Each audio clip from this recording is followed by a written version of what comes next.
dalam bidang pertanahan indeks Gini kita sangat memprihatinkan, itu 0,59, artinya 1% penduduk menguasai 59% lahan yang ada di negeri ini. Tapi hari ini saya dapat kabar gembira. Menteri Agraria mengambil alih sedikit lahan, diambil oleh negara dan ditetapkan sebagai tanah terlantar untuk kemudian dibagikan pada rakyat. Dulu bisa, nggak bisa. Apabila ada yang bermain-main dengan masalah tanah, masuk di dalam kelompok mafia tanah, maka saya tidak akan segan-segan untuk mencopot bahkan memecat. Sementara yang jumlahnya 99% itu hanya menguasai 41% lahan yang ada di negeri ini. Dipikir saya nggak kepikiran, Gini rasio waktu saya masuk 0,41. Kepikiran Bapak Ibu sekalian, gap seperti itu kepikiran. Jangan dipikir saya nggak kepikiran. Karena saya merasakan, jadi orang susah, saya merasakan betul. Di awal tahun 2022, Presiden mencabut ribuan izin usaha tambang, kehutanan, izin pinjam pakai kawasan hutan, hingga hak guna usaha perkebunan. Akan kita lihat HGU, HGB yang diterlantarkan semuanya. Insya Allah bulan ini sudah saya mulai, atau mungkin bulan depan akan saya mulai, untuk saya cabut satu persatu.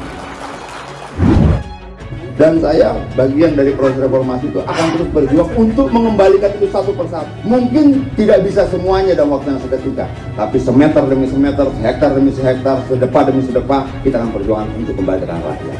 Dan itu tanah siapa? Itu tanah sebuah yayasan yang dulu ketua yayasannya adalah Ibu Tien Soeharto.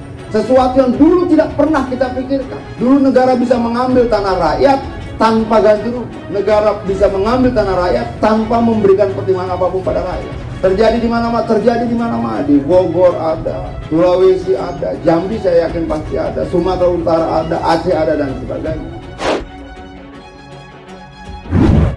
Presiden Joko Widodo bertemu dengan aktivis 98 di Istana Merdeka hari Jumat kemarin. Pertemuan itu perwakilan PENA yang hadir antara lain Adiana Pitupulu, Mustar Bonaventura, Fendi Mugini, dan juga Musyafur Rahman.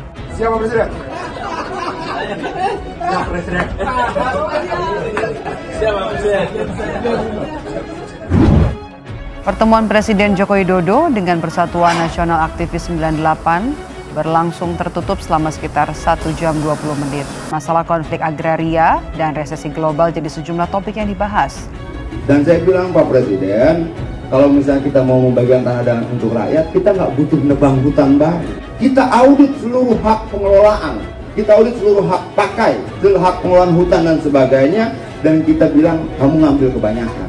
Izin 10.000, kamu kerjakan 20.000. Saya berikan kamu pilihan, kembalikan ini pada rakyat dan kalian bantu rakyat mengelola tanah itu, atau kamu saya tangkap, saya denda sekian banyak karena kamu mengelola sekian puluh tahun tanpa landasan hukum yang kuat. Itu salah satu bentuk penyelesaian konflik tanah rakyat. Banyak konflik yang lain, banyak sekali, karena pola dan metodenya tidak sama. Menurut pendapat saya, dari gesturnya sepertinya Presiden setuju.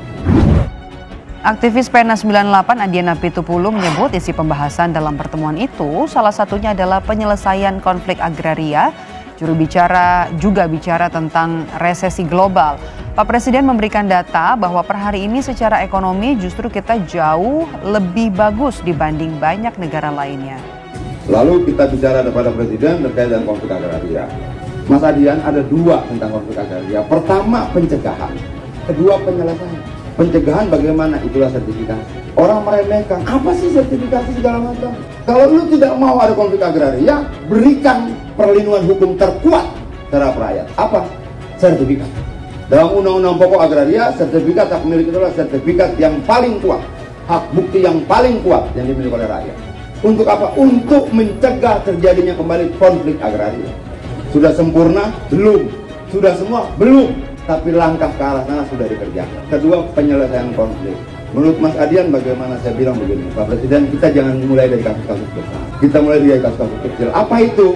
Tambang. Apa itu? Perkebunan. Maksudnya bagaimana Mas Adian? Begini Pak Presiden, kalau ada perkebunan diberikan izin 10.000 hektar, memangnya dia pakai 10.000 hektar? dia bisa pakai 20.000, dia bisa pakai 30.000, dia pasti bisa pakai 40.000, dan itu dilakukannya berbelas-belas tahun, berpuluh-puluh tahun, yang keuntungan yang berlipat ganda. Yuk kita audit, Cecep punya berapa, Nusa punya berapa, semua punya berapa, lebih kembalikan pada rakyat. Meski dikritik sana-sini, pemerintah Joko Widodo menyebut apa yang dilakukannya sebagai reforma agraria. Pembenahan, terutama menyangkut administrasi, digalakkan. Saya bukan pendukung Jokowi. Kok kesannya seperti Pak Jokowi marah sama saya gitu ya. Nah, saya bisa bantah itu.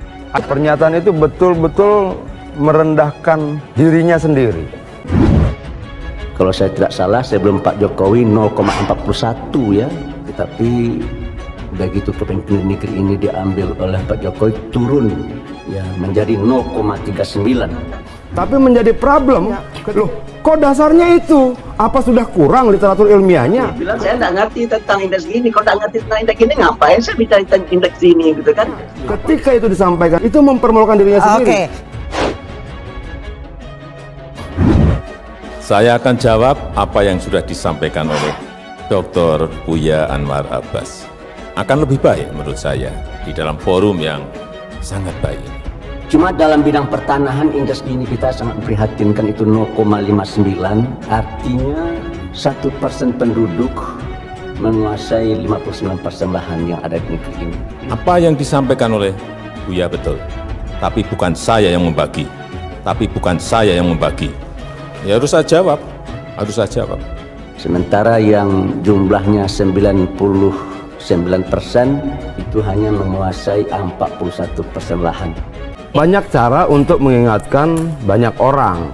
Ini pernyataan memang aneh ya untuk seorang dengan kapasitas. Ya menurut saya lucu saja gitu loh. Saya pikir dia sedang mempermalukan dirinya sendiri. Kalau Bapak Ibu sekalian ada yang memerlukan lahan dengan jumlah yang sangat besar, silahkan sampaikan pada saya. Akan saya carikan, akan saya siapkan. Berapa? 10.000 hektar? Bukan meter persegi, hektar. Ya sudah, tapi saya akan tetap berbicara meskipun mereka berteriak saya nyinyir, meskipun mereka berteriak tangkap, Anda silakan tangkap, nggak masalah aja saya. Ya itu upaya cuci tangan tuh. Kalau kita bicara apa dampaknya, pasti punya dampak.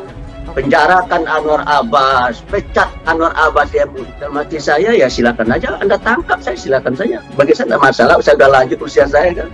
Itu mempermalukan kapasitas sendiri ya. Kalau kita asumsikan misalnya, memang agak lucu. 50.000 hektar, tapi dengan sebuah hitung-hitungan proposal juga yang visible. Artinya ada visibility study yang jelas. Akan digunakan apa barang itu, lahan itu. Nah, oleh itu bagi saya ya saya menyampaikan kritik ini ya supaya ya pemerintah ya betul-betul peduli lah ya untuk terutama untuk adanya affirmative action ya terhadap usaha mikro dan ultramikro. Beliau sudah banyak berupaya. Masalah hasilnya tentu selalu jadi perdebatan di antara kita semua. Tapi tugas negara adalah selalu memastikan keadilan untuk semuanya. Siapapun tidak mungkin bisa menyenangkan semua orang. Kalau Bapak Ibu sekalian ada yang memiliki, silahkan datang ke saya diantar oleh Buya Anwar Abbas.